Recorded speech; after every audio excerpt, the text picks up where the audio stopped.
the locations in two factories in Himachal Pradesh, one in Sri City, one in Wara, one in Dadra, and one in Ahmedabad. This particular product is manufactured in Ahmedabad as well as Wara. You saw the history. I'm not going through that. It's one of the very few companies, less than 35 companies which are listed in stock exchange, which have survived for 80 years and have crossed $1 billion revenue. So we are a select few. We will figure along with many ones like State Bank of India. So I mentioned that we are not into refrigerators. Other than that, we will be there practically in every part of commercial refrigeration. Simply put, this product category is meant for preservation and life extension. So it is all perishable in nature. So you need to preserve it at a particular temperature or a humidity condition in order to keep it fresh and keep the life extended. So contrary to the belief that fresh food is good, processed food is not good, that is not true. Scientifically proven is that if you preserve it at a particular condition, it is as healthy as the fresh one. In some cases, it could be even healthier than the fresh ones. I'll explain that. That will also make it interesting. It's not just about Blue Star and what it is doing. It is better to understand what is really happening. So the first one is India is the largest largest producer of fruits and vegetables in the world.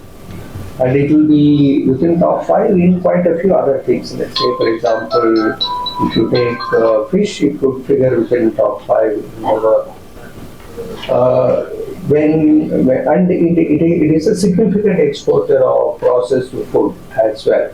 That we will figure as number 7 or 6, India, as an exporter of processed food, because many countries do not produce that much. We produce a lot, and many countries do not have sufficient quantities to export. And in that context, we rank well. So it is one of the industries in ranking within top 10 to be an exporter. It won't figure anywhere else. So India has a potential to actually provide the food security to the world. Now, if you look at the world has got a problem that they do not have climatic conditions which can produce. They do not have labor that can produce food. So it is an agriculture country, and it is well placed in terms of climate to produce so many fruits, vegetable pulses.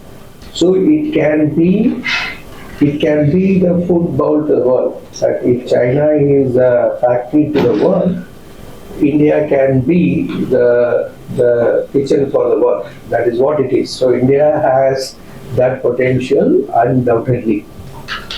Now where the problem of India is that whether we are producing enough in other words, the yield itself, the efficiency. We are already the largest producer, but it can be done much more efficiently in terms of yield.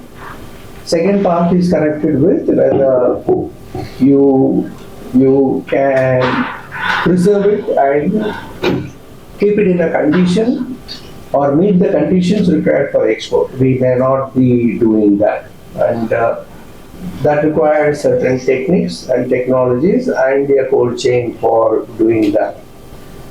Third factor is that it is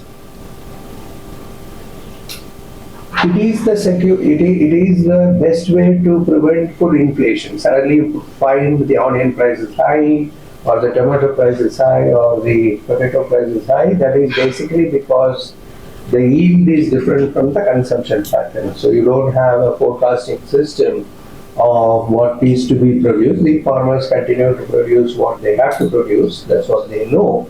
and it can be impacted by the climatic conditions, and it can be impacted by other factors. So the once it is processed, it is the price can be stable.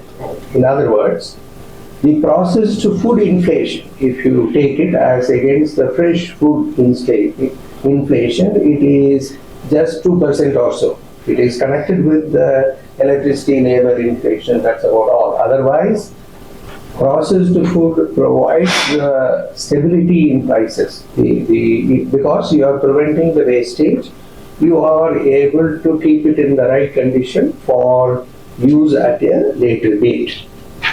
Now, what is the importance of cold chain in this? So, but before that, we will understand what quantity in India is being processed. The wastage could be anywhere between 15 to 30%, depending on the commodity. There are commodities in which we waste close to even 30%. There are commodities in which we waste 15%, because you are not able to preserve it. It costs money to preserve. The cold chain is an expensive one. It is 24/7. It is electricity consumption, one reason. Second reason is the technology is not known. The farmers or the producers end up harvesting at a wrong time. That there are each fruit, each vegetable, each flower, you are supposed to harvest it at a particular time. It's not fully ripened one, like banana will not be taken off when it's fully ripe, because it has got a natural ripening process by which from some Madurai to Chennai, if it is coming, on the way itself it can ripe. Second is the storage conditions, that whether it is brought in a crate, whether it is brought after cutting and sorting, or everything is brought here.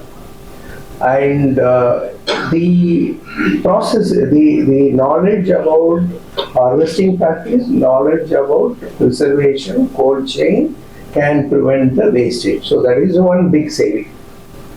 The second one is the quality of that is, if it is high, you get a higher price, like a fully ripened uniform yellow banana of a particular size without dark spots obviously gets a better price than the one which is half rotten. And so it makes sense to use a cold chain in order to get the right product. Now, if you look at India, and also there are quite a few things can be processed, like a mango. You need not to waste it, whether a mango juice is taken, or in some cases the processed slices, like a pomegranate, the kernels can be used for export as a salad. In some cases, pineapple can be stored in cans for export.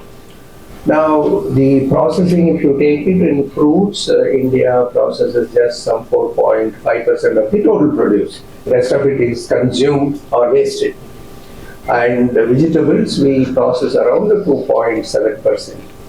And the milk is high, basically because butter or curd, many things, cheese, etc., then it is around 21%. Milk may be the best example in India of a fully developed value chain.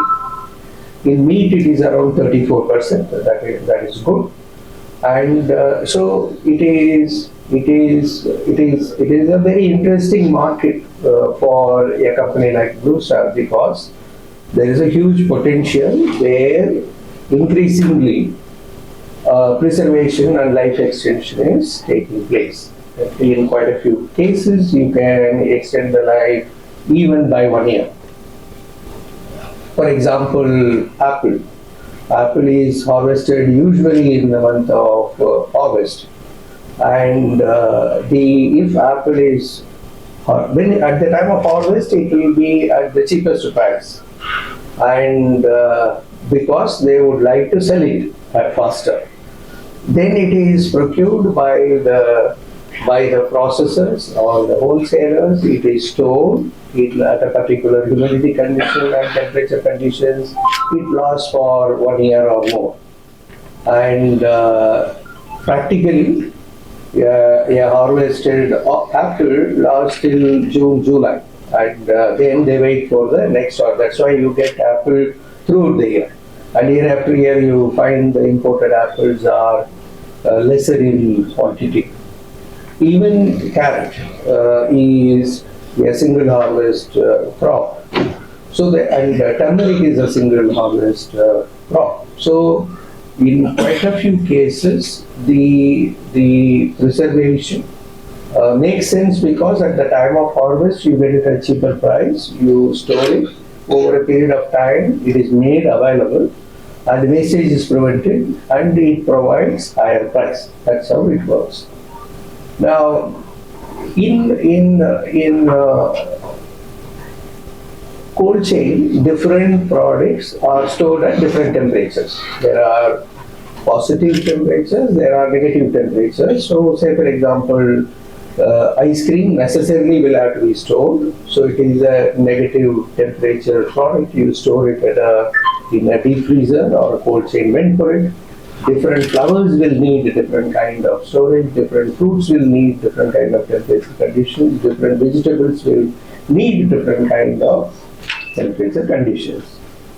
Now, contrary to the belief that the product that is stored will become expensive, in fact, the product that goes through a cold chain becomes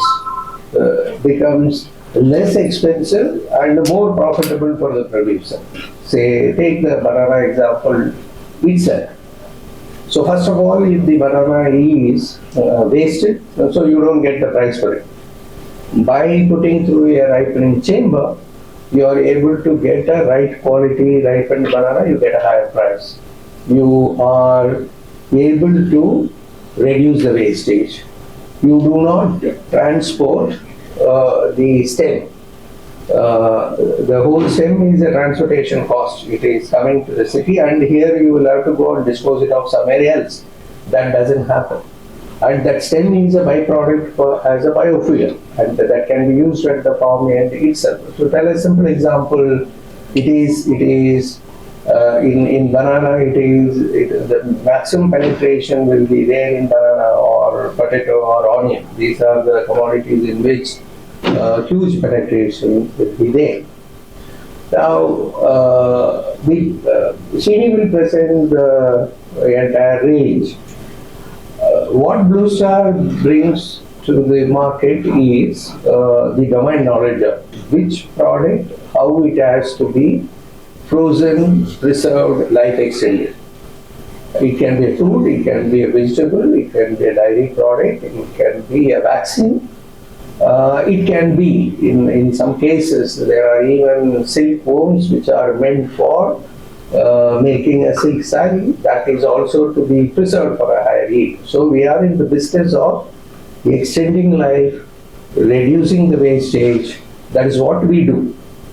And over the years, we have built that expertise. If somebody comes and says it is a rose flower, it is to be exported to Dubai, and how it is to be stored, we have got a solution. If somebody says from Madurai it is jasmine flower, it is going to Singapore, and we know how to be processing that. It is not simply putting it somewhere. It is to be cut, processed, maintained at a particular temperature and humidity condition, and that's how it is.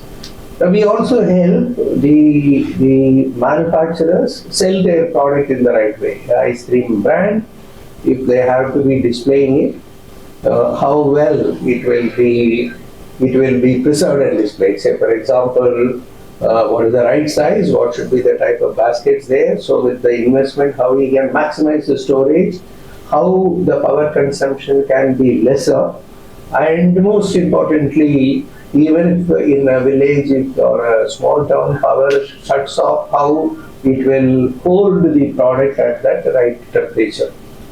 So the product range that we have displayed, you will look at it from the angle of the expertise that is built in for that particular commodity, the power consumption feature. In visual merchandising, when you are selling whether that product is helping that retailer to sell more, because it has to be presented in a particular manner, and the initial cost is affordable and the running cost is lower, and it is sturdy. So in a retail showroom, if you are keeping the deep freezer, you can imagine every day how many times the lid will be opened and closed, and how many times it will be dragged, and it has to, quite often it will be facing the sunlight in front of a shop, east-west facing shops. The sunlight will be falling on the product itself.